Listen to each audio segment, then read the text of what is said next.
The first sound was not thunder. It was a deep, ugly crack rolling through the rain, the kind that makes your coffee cup tremble on the counter and your dog look at you like she knows something you do not. I stood in the doorway of my cabin, staring at the slope behind my house, and all I could think was, Dana Whitlock finally did it. My name is Elias Mercer. I am 61 years old, and for most of my life, I made a living studying the ways hillsides fail when people get too clever around them. I used to inspect road cuts, drainage systems, retaining walls, all the boring stuff nobody notices until a mountain decides it is done cooperating. After my wife passed, I moved full-time into the cabin my grandfather built above Pine Hollow Creek, where the mornings smelled like wet cedar, and the only neighbor I really wanted was my old red heeler, Maggie. It was not a fancy place.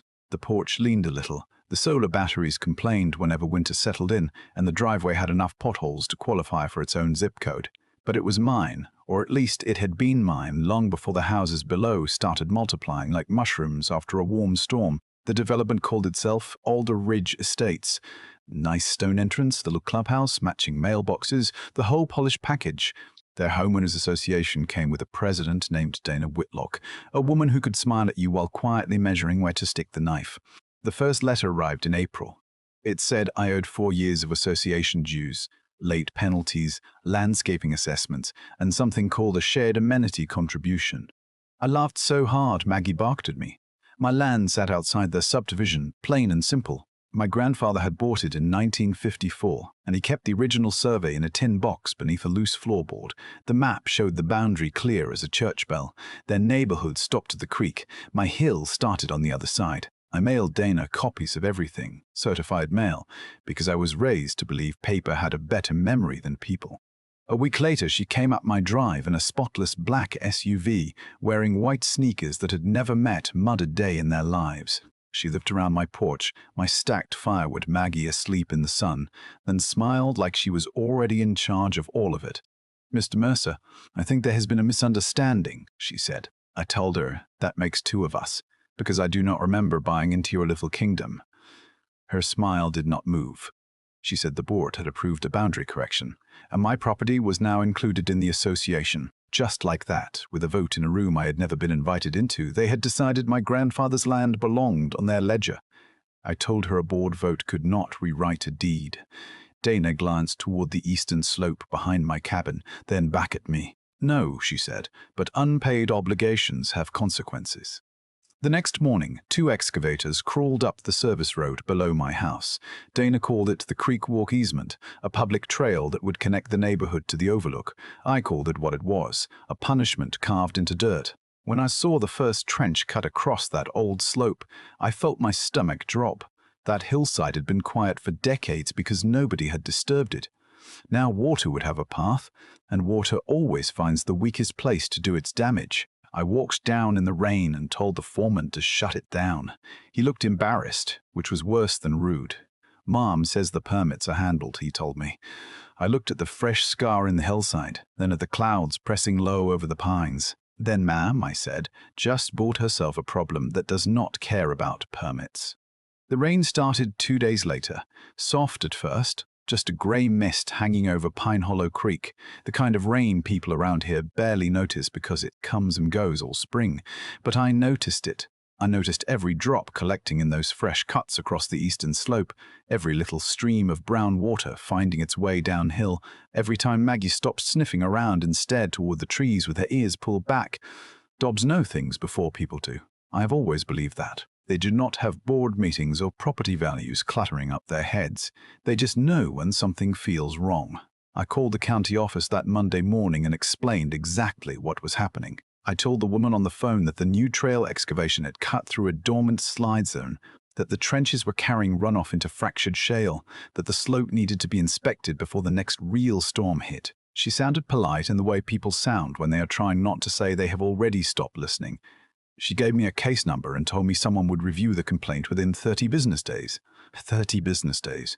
I looked out my window at the rainwater running through Dana Whitlock's little creek walk easement and thought, well, that is comforting. The mountain might be halfway to the next county by then, so I started documenting everything myself. I set trail cameras high in the pines, one pointed at the work crew, one at the drainage cuts, and one down toward the neighborhood below. I used my old field notebook, the same kind I carried back when I was inspecting highway projects, and wrote down dates, rainfall, soil conditions, fresh cracks, machinery locations. Every morning I walked the slope with a shovel handle, pushing it into the earth to feel how loose the ground had become. By Thursday, it went in almost to the grip with barely any pressure. That was when I stopped feeling irritated and started feeling scared. There is a difference. Irritation makes you write letters. Fear makes you start thinking about who might get hurt when nobody listens. Dana, meanwhile, was having the time of her life. She sent out one of those glossy newsletters the Alder Ridge board loved so much, with a picture of herself standing beside a future trail sign, raincoat zipped to her chin, smile bright enough to light a parking lot. The headline called the project a community investment in accountability. Accountability. That word kept showing up in her speeches, her emails, her little notes taped to mailboxes. What she meant was obedience. Pay what she says you owe, agree with what she says is true, smile for the camera, and nobody gets punished. I found that out the following Saturday when she came back to my cabin with 2 board members behind her. One was a real estate agent named Brent Talley, a man with a square jaw, expensive boots, and the strange confidence of somebody who had never once fixed anything with his own hands. The other was Marlene Cho, quiet, nervous, always looking at Dana before she spoke as though Dana kept the correct answer in her pocket. Dana stood at the bottom of my porch steps and looked up at me. "Elias," she said, "we would like to resolve this before it becomes unpleasant." I leaned against the porch post and said, "You dug through my land without permission. I think we passed unpleasant somewhere around the second excavator." Brent laughed like I had told the charming old man joke. Dana did not. She told me the board had voted unanimously to continue construction and that my refusal to settle my account was delaying an important project for dozens of families. Then she looked over at Maggie, who was standing beside my leg, staring at her hard enough to make a statue uncomfortable. "You have a choice," Dana said. "You can cooperate, or you can keep making yourself look like the problem." I do not know why, but that line settled something in me. Maybe because I had heard it before, in different forms from bosses, politicians, contractors, anyone who wanted you quiet because your facts made their job harder. I walked inside, came back with my grandfather's survey map, and held it out to her. "This is the only vote that matters," I said. "It was recorded 68 years ago, and it says your neighborhood ends at the creek." Dana barely looked at it. She smiled again, but this time the smile had no warmth left in it. "Paper can be interpreted," she said. "Land can be developed." Then she turned around and walked back toward her SUV. Brent followed her, but Marlene hesitated. She glanced toward the slope, where muddy water had started pooling behind a row of orange stakes. Her face changed for half a second, just enough for me to see she understood. Then Dana called her name and she hurried after them. That night I sent my footage and notes to an old friend named Cal Rourke. Cal and I had worked together years ago on a landslide response outside Spokane, back when we were younger and stupid enough to think a bad night of sleep was the worst thing a mountain could take from you. He worked for the state environmental office now, mostly paperwork and compliance, but he still understood dirt better than most engineers I had met. He called me the next afternoon after watching the video. He did not waste time with small talk. "Ellie, that slope is loaded," he said. "Those trenches are feeding water straight into the failure plain." I asked him if he could shut it down. He was quiet for a moment, and I knew the answer before he gave it. "I can issue an advisory," he said, "but the county has the authority to stop the work." I looked out at the rain harder now, drumming on the metal roof. "Then write the advisory," I told him. "Write it so plain they cannot pretend they misunderstood." Cal did. He sent it to the county, copied the HOA, copied me, and by morning, Dana had posted a response on the neighborhood forum, calling the warning an exaggerated opinion from an unlicensed retired consultant.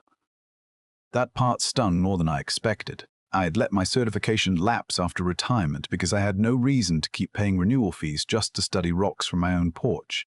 But the ground did not care about licenses. Water did not care about titles. A hillside does not stop sliding because someone in an office decides your experience is too old to count. By the end of the week, people in Alder Ridge started noticing things.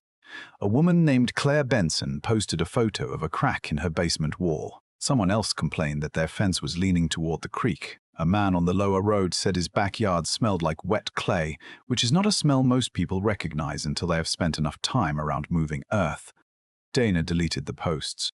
That was her mistake. People can ignore a problem, but they get curious the second someone tries to erase it. Screenshots started moving through group chats. Then somebody sent them to the Pine Hollow Ledger, the little newspaper in town that mostly covered school fundraisers, fishing derbies, and whose barn roof blew off in the last windstorm. 2 days later, a reporter named Rena Alvarez knocked on my door. She was maybe 30, soaked through despite a yellow rain jacket, holding a notebook under one arm and looking like she had not slept much. "Mr. Mercer," she said, "I read your complaint and I read the HOA response. I think somebody is lying. Can you show me where?" I looked past her at the slope, at the water running through the scars Dana had ordered cut into it, and somewhere deep in the ground, so faint I almost thought I imagined it, came a low, dull pop. Maggie growled. Rena heard it too.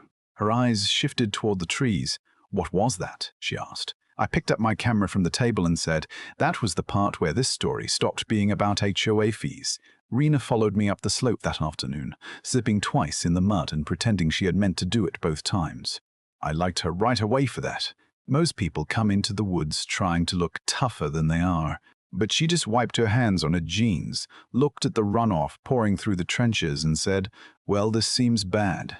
I told her that was the most accurate thing anyone from town had said in 2 weeks. I showed her the orange stakes, the deep cuts where the excavators had sliced across the hillside, the water pooling behind the half-built retaining wall, and the long hairline cracks opening above it. She took pictures of everything. Then I showed her the old survey map and the advisory Cal had sent to the county. When she finished reading it, she looked at me and asked, "Did Dana know this land was outside the association?" I did not answer right away. I watched a ribbon of muddy water slide beneath my boots and disappear into a fresh gash in the earth. "She knew," I said. "The real question is whether she cared." That evening, Rena's story went online. It was not flashy, just photos, documents, and a simple headline asking why the county had allowed construction to continue after a warning about slope failure. By breakfast the next morning, the whole town had seen it. Dana responded exactly the way I expected. She called me bitter. She called Rena irresponsible. She called the article a coordinated attempt to avoid legitimate community obligations. But then something happened that she could not delete.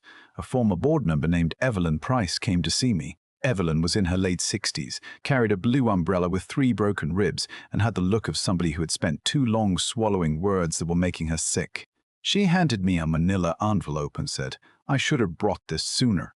Inside were meeting notes, email chains, and an old draft amendment Dana had pushed through months earlier. The board had never legally expanded the HOA boundary. Dana had simply changed a map in a presentation, pressured the other members into accepting it, and started billing properties she wanted under her control. My cabin had not been an accident. It had been a target. Apparently, Dana had wanted the eastern slope for years because a private overlooked trail would raise the value of the homes closest to the ridge. My refusal had embarrassed her in front of investors, and once she decided I was a problem, she needed to make an example out of me. Rena read the emails at my kitchen table while Maggie rested her chin on her knee. One line made her stop cold. Dana had written, "If Mercer will not bend, the mountain will make him bend." Rena looked up at me and said, "This is bigger than a bad HOA president." I nodded. It always was. The storm hit that night, not a normal mountain rain either. This was the kind that turns roads into rivers and makes the sky feel close enough to touch. By dawn, the county had still not issued a stop order, and Dana was still holding a community update at the trail site, probably because she thought a microphone and a folding tent could make the ground behave. I climbed to my usual lookout with my camera, Maggie beside me, every instinct in my body telling me we should be somewhere else. Below us, Dana stood under a white canopy with Brent and Marlene at her side. A few residents gathered around, some angry, some confused, all of them wet and watching the hillside behind her like they were trying not to admit they were afraid. Dana raised the microphone and began talking about resilience, accountability, progress, and the retaining wall made a sound like a giant taking a breath through clenched teeth. I zoomed in. One block shifted, then another. A woman near the front pointed at the slope and screamed. Dana turned around just as the earth split open above the trail. It was not fast at first. The ground sagged, trees leaned, the excavator slid sideways like it had suddenly forgotten what solid ground was. Then the whole hillside came loose. I shouted until my throat burned, "Run uphill, get off the trail!" People scattered. Brent ran first, which did not surprise anybody. Marlene froze, and 2 workers dragged her toward higher ground. Dana stood there holding that clipboard for 1 second too long, staring at the mud rushing toward her, like she still expected it to stop and wait for approval. Then she dropped it and ran. The slide lasted less than 5 minutes, but it changed everything. The trail vanished. The wall vanished. The equipment vanished. What remained was a raw brown scar across the mountain and a sign so heavy I could hear rain dripping from the branches. Nobody died, thank God. But several homes below the slope were damaged, and every person standing there knew it could have been worse, much worse. Rena's footage, my recordings, Evelyn's documents, all of it went public within hours. Dana was removed from the board 3 days later. The county opened an investigation. The Creek Walk project was abandoned, and the slope was declared off limits for future development. People started calling me a hero, which always made me uncomfortable. I did not save that mountain. I just listened when it tried to tell us something. But I still think about Dana sometimes, standing there in the rain with that clipboard in her hand. Was she evil, or was she just so used to getting her way that she believed the rules of the world no longer applied to her? I do not know. What I do know is this: power can make people deaf, and nature has a way of speaking loud enough to be heard eventually.